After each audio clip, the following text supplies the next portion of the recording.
Bonjour à tous et bienvenue sur cette nouvelle vidéo. Aujourd'hui, on va plonger dans l'univers de IFI Finance, une crypto-monnaie qui se distingue par son approche unique dans le monde de la finance décentralisée. Est-ce que ça vaut la peine d'investir dans le jeton IFI? Est-ce un projet solide pour les traders ou les investisseurs à long terme? Ou y a-t-il des risques à ne pas négliger? On va répondre à toutes ces questions de manière claire et détaillée.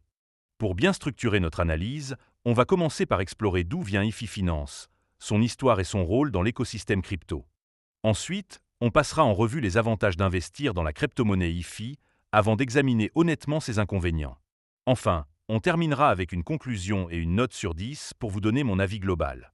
Alors, installez-vous confortablement, prenez un café, et c'est parti pour une exploration complète de IFI Finance. Évidemment, si vous souhaitez acheter du IFI, il y a un lien de parrainage dans la description vers crypto.com.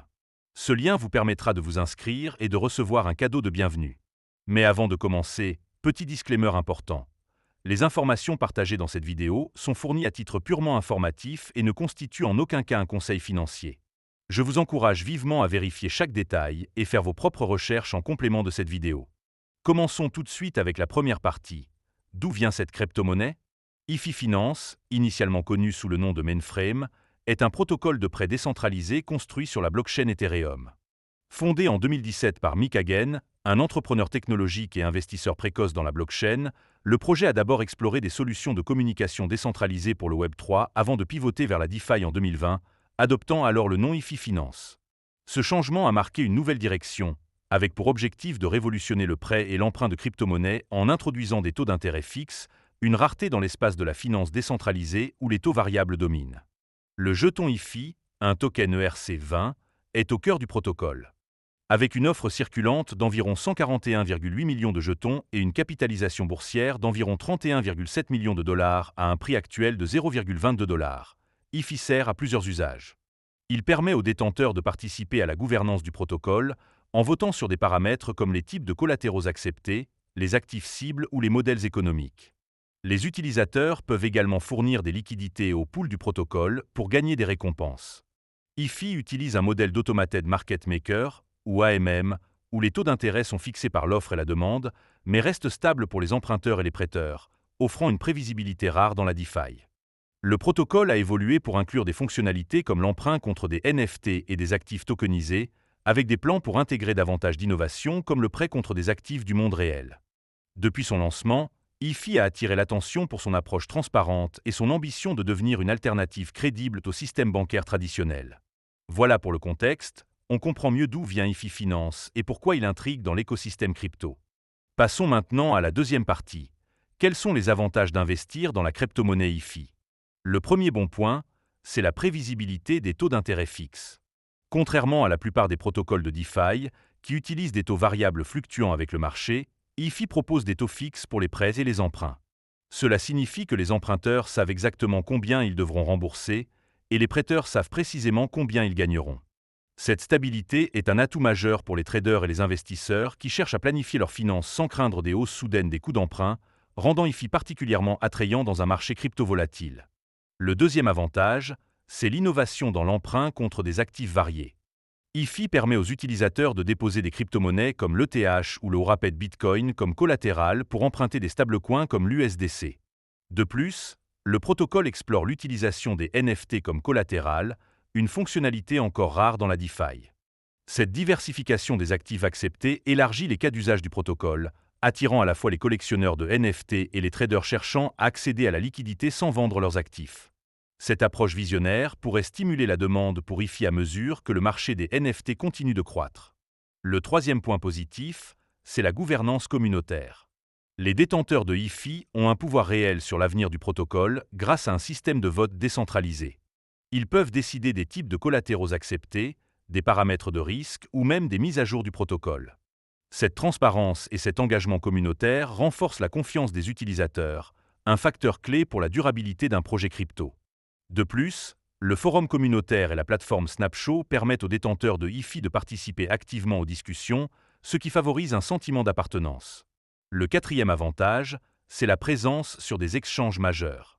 IFI est coté sur des plateformes populaires comme Binance, OKX et KuCoin, avec des volumes de trading significatifs, récemment atteignant 55 millions de dollars sur 24 heures. Cette accessibilité facilite l'achat et la vente du jeton pour les traders, augmentant sa liquidité et sa visibilité. La cotation sur des exchanges réputés confère également une certaine légitimité au projet, ce qui peut attirer de nouveaux investisseurs et soutenir la valeur du jeton à long terme. Enfin, le cinquième point fort, c'est le potentiel de croissance dans la DeFi. Le secteur de la finance décentralisée est en pleine expansion, avec des milliards de dollars verrouillés dans des protocoles de prêt et d'emprunt. IFI, avec son approche unique des taux fixes et son intégration de nouveaux types d'actifs comme les NFT, est bien positionné pour capturer une part de ce marché. Si le protocole continue d'innover et d'attirer des utilisateurs, la demande pour IFI pourrait croître, offrant un potentiel de rendement intéressant pour les investisseurs patients. Mais, comme toujours dans le monde crypto, il y a des risques. Passons donc à la troisième partie, les inconvénients. Le premier inconvénient, c'est la volatilité du prix. Comme la plupart des crypto-monnaies, IFI est sujet à des fluctuations importantes. Par exemple, récemment, le jeton a chuté de 10,54% en 24 heures, malgré des hausses ponctuelles atteignant 41,9% dans la même période. Cette instabilité peut être stressante pour les traders, surtout ceux qui cherchent des investissements prévisibles. Les variations rapides du prix reflètent la nature spéculative du marché crypto, ce qui demande une tolérance au risque élevé. Le deuxième point faible, c'est la concurrence dans la DeFi. IFI opère dans un secteur encombré, avec des géants comme Aave, Compound et MakerDAO qui dominent le marché du prêt décentralisé. Ces protocoles, bien établis, ont des bases d'utilisateurs importantes et des milliards de dollars en valeur verrouillée. Pour se démarquer, IFI devra non seulement maintenir son innovation, mais aussi convaincre les utilisateurs de migrer vers son protocole, ce qui peut être un défi dans un marché compétitif. Le troisième inconvénient, c'est la complexité pour les nouveaux utilisateurs. Bien que IFI vise à simplifier le prêt et l'emprunt, l'utilisation de portefeuilles crypto, la gestion de collatéraux et la compréhension des taux fixes peuvent intimider les novices. Comparé à des applications bancaires traditionnelles, le protocole demande un certain niveau de familiarité avec la blockchain, ce qui pourrait limiter son adoption par un public non technique et freiner la croissance de la demande pour IFI. Le quatrième point négatif, c'est le risque technique. Comme tout protocole basé sur Ethereum, IFI est exposé aux vulnérabilités potentielles des contrats intelligents. Bien que le protocole ait été audité et ait corrigé des bugs mineurs, aucun système n'est à l'abri d'exploits. Un piratage ou une faille pourrait nuire à la confiance des utilisateurs et faire chuter la valeur de IFI, un risque inhérent à tous les projets de DeFi. Enfin, le cinquième inconvénient, c'est le risque réglementaire. Les protocoles de DeFi, en particulier ceux qui facilitent les prêts et les emprunts, attirent l'attention des régulateurs, notamment aux États-Unis et en Europe, où les lois sur les crypto-monnaies se durcissent. Des régulations strictes pourraient limiter l'accès à IFI ou imposer des restrictions sur ses fonctionnalités, ce qui affecterait la valeur de IFI et la croissance du protocole. Maintenant qu'on a exploré les deux côtés, passons à la conclusion. En résumé, IFI Finance est un projet innovant qui apporte une solution précieuse dans la DeFi avec ses taux d'intérêt fixes et son approche inclusive des collatéraux. Ses atouts, comme la prévisibilité, l'innovation dans les actifs, la gouvernance communautaire, l'accessibilité sur les exchanges et le potentiel de croissance, en font une crypto-monnaie attrayante pour ceux qui croient en l'avenir de la finance décentralisée. Cependant, les risques, comme la volatilité, la concurrence, la complexité, les vulnérabilités techniques et les régulations, demandent une prudence certaine. Si vous êtes prêt à faire vos recherches et à accepter ces incertitudes, IFI peut être un ajout intéressant à votre portefeuille. Pour ma part, je lui donne une note de 7,5 sur 10. C'est un projet avec un concept solide et un potentiel prometteur, mais il doit encore prouver sa capacité à rivaliser avec les leaders du marché. Merci d'avoir regardé cette vidéo, n'oubliez pas de liker, de vous abonner et de partager si ça vous a plu. Dites-moi en commentaire ce que vous pensez de IFI Finance, et à bientôt pour une nouvelle analyse.